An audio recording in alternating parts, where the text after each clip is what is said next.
Que el Señor los bendiga, mis hermanos. Una vez más los saludo en el nombre del Señor, dando gracias por la oportunidad que me da de poder compartir la palabra con ustedes.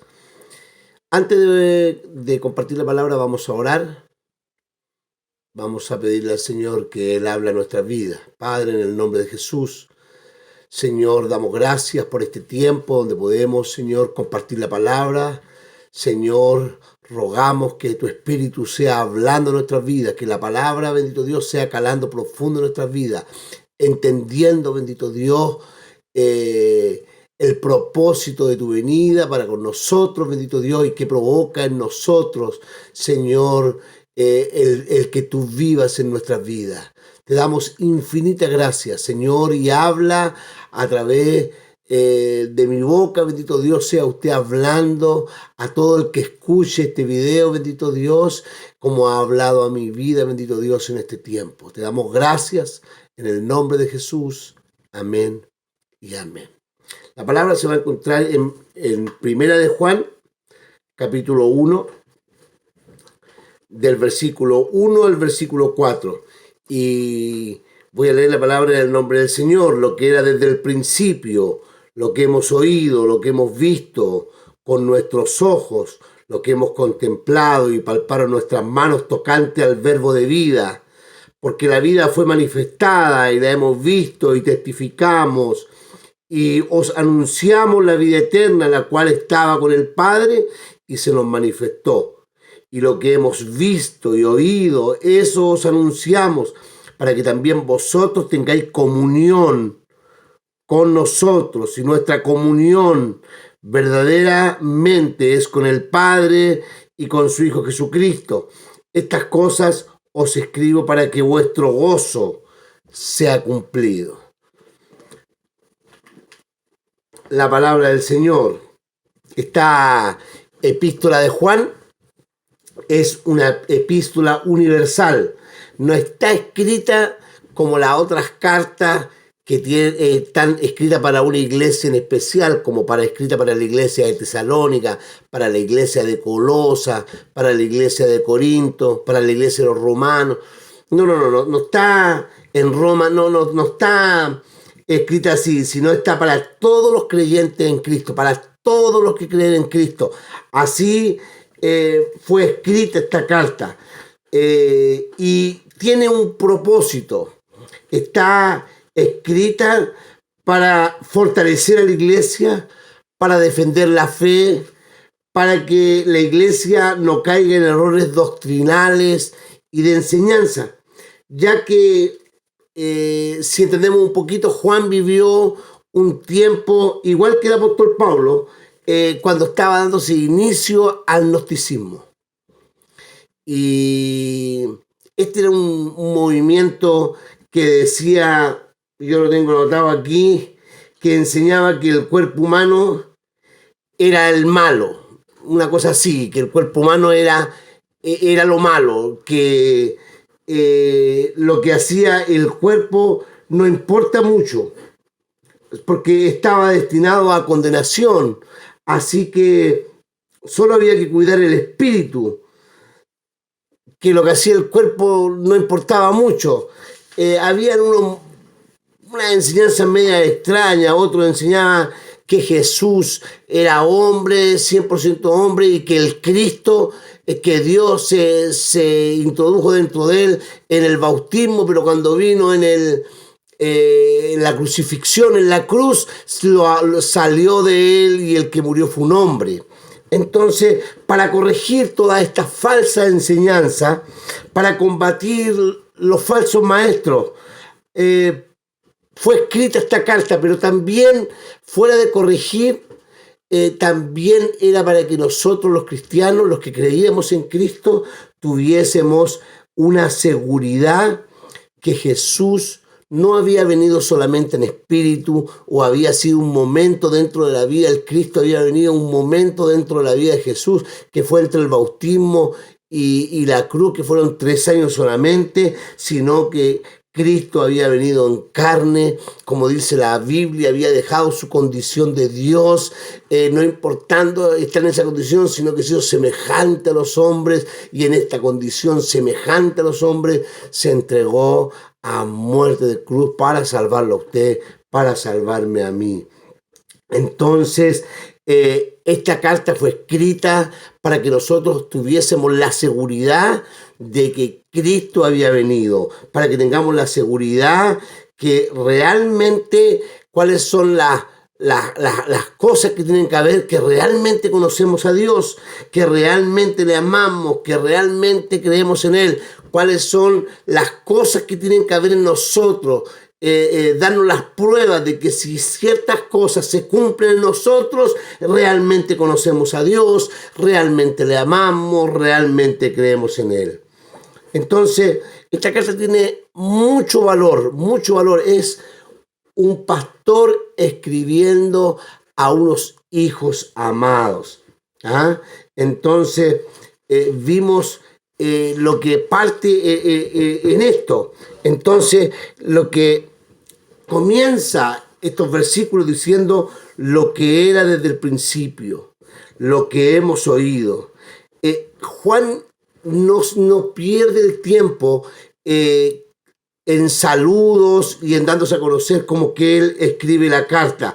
No existe ni una presentación en esto, sino que se va al tiro a lo importante, a tocar el punto crucial de lo que él quiere llegar. Y lo que está diciendo es que Jesús existió desde el principio, desde el principio. No había, Jesús siempre estuvo ahí. Y eso es lo que está diciendo Juan. Él no tuvo comienzo, Jesús no tuvo comienzo. Jesús no fue creado. ¿Ah? Porque así dice el versículo, lo que era desde el principio. Mire, lo que desde cuando comenzaron las cosas ya estaba ahí. Jesús ya estaba ahí. En el principio era el verbo. También lo dice en Juan. En el principio era el verbo y el verbo era con Dios y el verbo era Dios. En el principio era la palabra y la palabra era con Dios y la palabra era Dios. En el principio era Cristo y Cristo era con Dios y Cristo era Dios. Jesucristo ya era Dios, era el Cristo. Entonces, Él estuvo desde el principio. Nuestro Salvador, cuando Jesús hablaba, Él sabía lo que estaba hablando del reino celestial, de la eternidad. Él lo sabía lo que estaba hablando. No era algo que Él no conociera. Él venía de allá, ¿cierto? Antes que naciesen los montes y formase la tierra y el mundo, desde el siglo y hasta el siglo, tú eres Dios. Así dicen los salmos. Eternamente tuve el principado desde el principio, antes de la tierra. Jesús estuvo desde el principio. Jesús estuvo siempre ahí. Entonces da a conocer lo que está haciendo Juan es dando testimonio de, primero diciendo que el testimonio que está dando es que Jesús vino a la tierra siendo Dios, se hizo hombre como nosotros. Dice que Él lo vio, lo que hemos visto con nuestros ojos. No es que se lo contaron. Juan está diciendo, yo lo vi, yo lo palpé, yo lo toqué. Y lo que palpamos en nuestras manos tocante al verbo de vida. Nosotros vimos la vida, nosotros vimos a Jesucristo, nosotros escuchamos sus enseñanzas, nosotros vimos un milagro, nosotros lo vimos cuando murió en la cruz, nosotros lo vimos resucitado, nosotros vimos. Eso es lo que hizo Jesús, eso es lo que nosotros queremos dar testimonio. La vida fue manifestada y hemos visto y testificamos y anunciamos la vida eterna. Y mire qué interesante, y siempre recalcamos que Jesús vino a darnos salvación y vida. Y eso es cierto, Jesucristo vino a darnos salvación y vida. Pero mientras estamos en esta tierra, mientras hemos quedado aquí, hemos cambiado, dice que hemos sido trasladados del reino de las tinieblas al reino de su Hijo amado. Entonces, mientras estamos en esta tierra tenemos una ciudadanía celestial.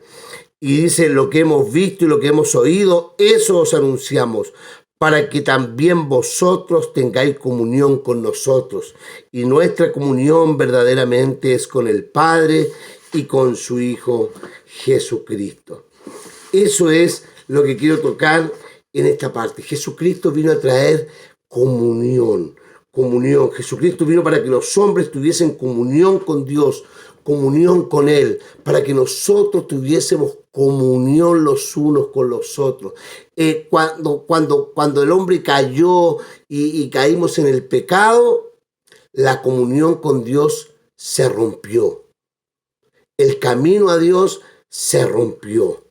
Y Dios siempre estuvo buscando una forma de relacionarse con el hombre. Siempre estuvo buscando una forma de relacionarse. En el huerto del Edén, Dios bajaba y conversaba con los hombres, pero el hombre decidió pecar y abandonó todo eso, fue expulsado. Pero aún estando en el exilio fuera del Edén, Dios siempre iba y hablaba con Adán. Por algo hacían sacrificios y buscaban. Y aunque el hombre pecó y todos estaban ahí, siempre Dios buscaba una forma de relacionarse. Encontró a Enoc, dice la Biblia que Enoc caminó con Dios. Encontró a Noé, un hombre que halló gracia ante los ojos de Dios. Encontró a Abraham, un hombre donde formó una nación. De ahí, de un hombre hizo una gran nación.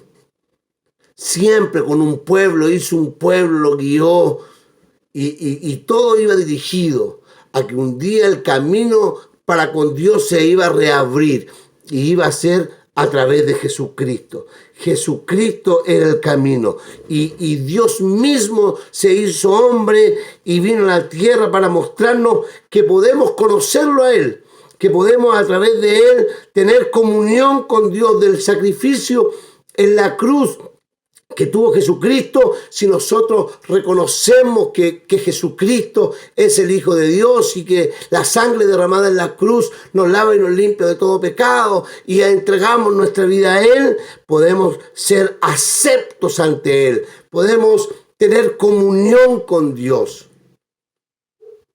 Y nos relacionamos con Él y hablamos con Él, caminamos con Él.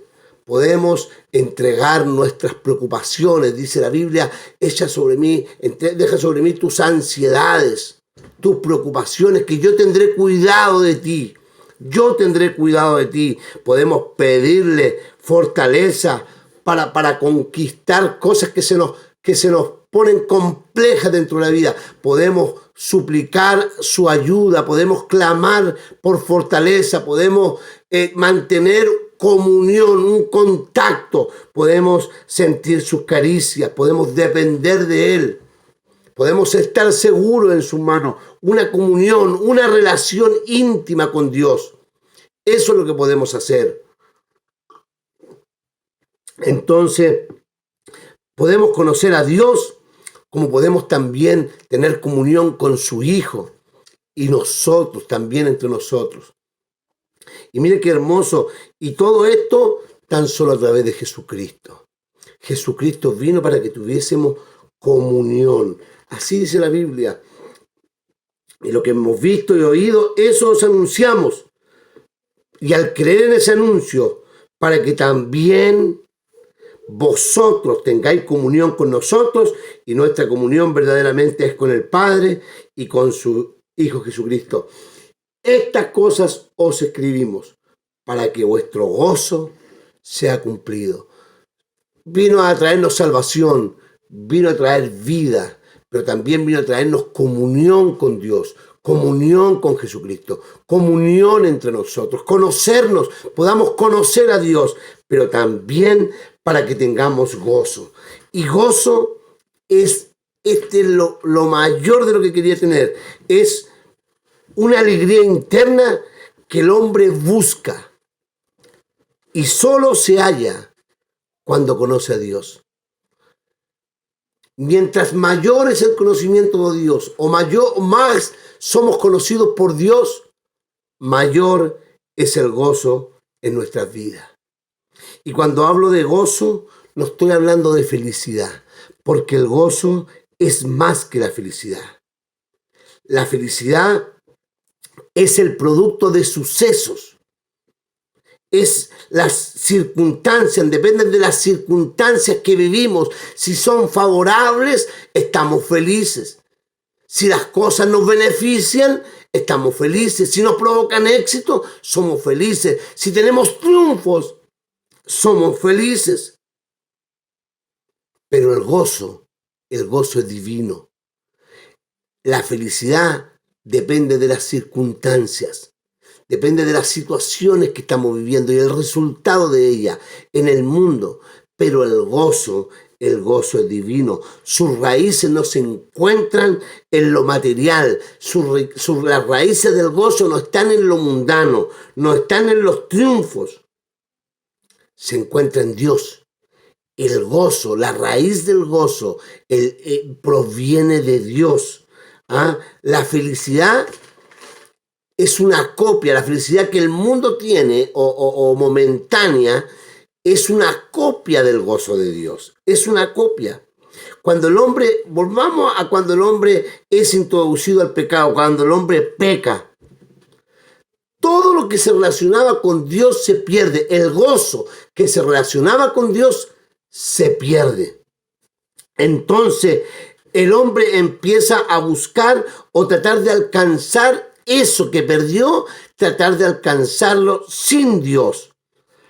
Trató de ser lo más feliz posible sin Dios. Trató de alcanzar la mayor felicidad, ¿cierto? Lejos de Dios. ¿Se acuerda usted en la Biblia la historia que cuenta respecto al hijo pródigo?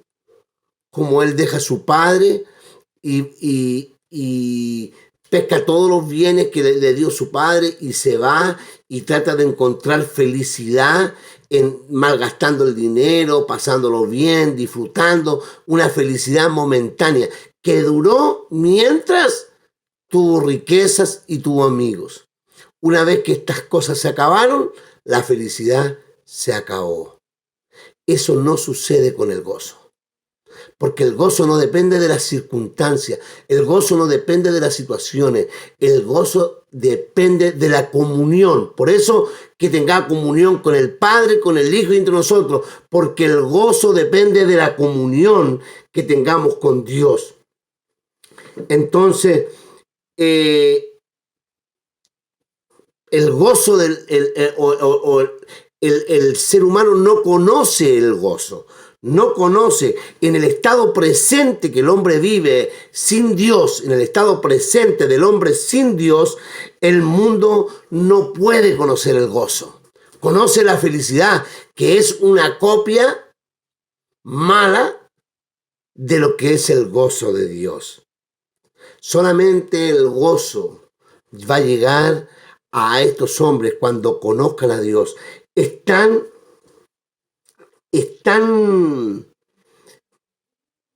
bueno el gozo de Dios, es tan agradable el gozo de Dios, que Dios busca su propio gozo y lo busca en el arrepentimiento del ser humano. Dice la Biblia en Lucas 15, así os digo que hay gozo delante de los ángeles de Dios por un pecador que se arrepiente. El gozo en el cielo es cuando un pecador se arrepiente y empieza a tener comunión con Dios, con el Espíritu, con el Hijo, Dios mismo teniendo comunión. Entonces, solamente el hombre, el ser humano, va a conocer el gozo de Dios cuando conoce a Cristo, cuando Jesucristo viene y entra a su vida. Eso es, dice la Biblia, que Dios mismo va a enjugar toda lágrima, todo dolor, todo sufrimiento, las muertes. Va a llegar un tiempo en que el universo va a conocer el gozo de Dios. Ya no, todo va a ser lleno del gozo de Dios. La Biblia en Apocalipsis 21 relata cómo van a ser estas cosas. Mientras más conozco a Dios, más comunión tengo con Dios y mayor el gozo que tengo en mi vida. Mientras más conocido soy por Dios, mayor el gozo de Dios en mi corazón. ¿Ah? Jesucristo vino a salvarnos, Jesucristo vino a darnos vida, pero también Jesucristo vino para que se reabriera el camino con Dios y pudiésemos estar en comunión con Él. No es que al decir que tenemos comunión, no es que Dios está puesto en un lugar alto y no sabe lo que estamos pasando o nos dejó solos para que pasemos todo este periodo hasta que un día venga a buscarnos. No, somos conocidos por Dios, tenemos comunión, nos relacionamos. Él sabe lo que estamos pasando, Él sabe lo que está viviendo su iglesia, Él tiene cuidado de nosotros, Él es el que guarda nuestras vidas, Él tiene comunión. Al tener comunión involucra un conocimiento amplio, Dios, del ser humano, de nosotros los cristianos. Dios tiene conocimiento de nosotros. Él sabe lo que está viviendo usted. Él sabe lo que estoy viviendo yo. Podemos encomendar nuestra vida. Podemos presentar nuestra vida. Podemos decirle al Señor lo que estamos viviendo. Y el Señor va a venir en nuestra ayuda. Tiene que usted confiar. Tenemos que estar siempre gozosos. ¿Ah? Entonces, así que alegraos y gocémonos, sin importar las circunstancias de la vida. Y en este tiempo, que es un tiempo donde la gente está preocupada por las situaciones que estamos viviendo, las dificultades, que no nos podemos visitar, por las pestes, las enfermedades y toda preocupación que el hombre está viviendo, porque es inseguro el vivir en estos tiempos o ir a ciertos lugares. Nosotros no somos, nuestra felicidad, nuestro gozo no depende de las circunstancias. Es que nuestro gozo es en la comunión con el Padre, está en la comunión con el Hijo, en el cuidado que tiene Él de nosotros, en esta relación íntima. Para eso busquémosle día a día. ¿Dónde? A través de la oración, a través de la meditación en la palabra, a través cuando estemos acostados en nuestras camas pensando, meditando, esperando el regreso de nuestro Señor, con la esperanza viva que Jesucristo viene por nosotros. Debemos mantenernos atentos, mantenernos pensando, expectantes, que Jesucristo viene por nosotros. Así que Jesucristo vino a darnos vida, salvación, pero también comunión. Y esa comunión involucra cuidado, conocimiento pleno, Dios de nosotros. Un conocimiento pleno porque Dios sabe de qué usted tiene necesidad. Dios sabe. Si está débil, dígale: Señor, no siento deseo de orar. No tengo ganas, me cuesta. Y gócese.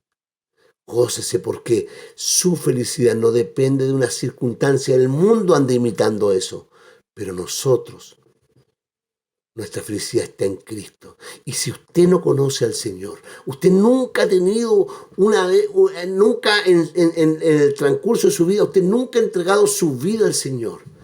Yo le invito a decir: yo también quiero conocerte y quiero ser conocido por ti, Señor. Quiero que es necesario decirle al Señor que somos pecadores, arrepentirnos de nuestros pecados. La Biblia dice que al que creyere y le recibiere, le dio potestad de ser hecho hijo de Dios. Creer que Jesucristo le dijo de Dios. Recibir el sacrificio en la cruz como el regalo más precioso para nuestras vidas. Que Él, a través de ese sacrificio, Él paga el precio y nos recibe como hijos. Perdona nuestros pecados. Vamos a orar. Si usted nunca ha conocido al Señor y quiere hoy día conocer al Señor y ser conocido por Él, entregarle su vida y ser hijo suyo, porque la única forma de tener comunión con Dios es a través de su Hijo Jesucristo. Yo le invito a repetir esta oración conmigo, muy sencilla. Señor Jesús, reconozco que soy un pecador y reconozco y creo que tú eres el Hijo de Dios, que tú moriste en la cruz derramando tu vida y tu sangre para pagar por mis pecados. Perdona mis pecados. Me arrepiento de haber hecho lo malo delante de ti. Y ven a ser el Señor de mi vida. Entra a vivir en mí. Te lo ruego en el nombre de Jesús. Amén. Si usted hizo esa pequeña oración, yo sé que Dios en su infinita misericordia, y lo hizo de corazón, empezó a hacer una obra en usted. Y si usted conoce al Señor, es conocido por Él, pero su vida ha estado débil, pídale al Señor fortaleza y comience de nuevo. Vuelva a la cruz de Cristo, vuelva a la cruz, vuelva a comenzar. Padre, en el nombre de Jesús, damos gracias por esta palabra, pequeña, corta, bendito Dios. Señor, te ruego en el nombre de Jesús que tú permita que cada corazón que escuche esta palabra, bendito Dios, sea tocado y nos lleve, bendito Dios, a conocerte, a ser conocidos por ti y que tengamos verdadera comunión contigo, porque esto es lo que nos lleva a que Cristo viva en nuestra vida, tengamos verdadera comunión y podamos llevar una vida de gozo. La Biblia dice que debemos estar siempre gozosos, y que ese sea, bendito Dios, la forma como enfrentemos estos tiempos.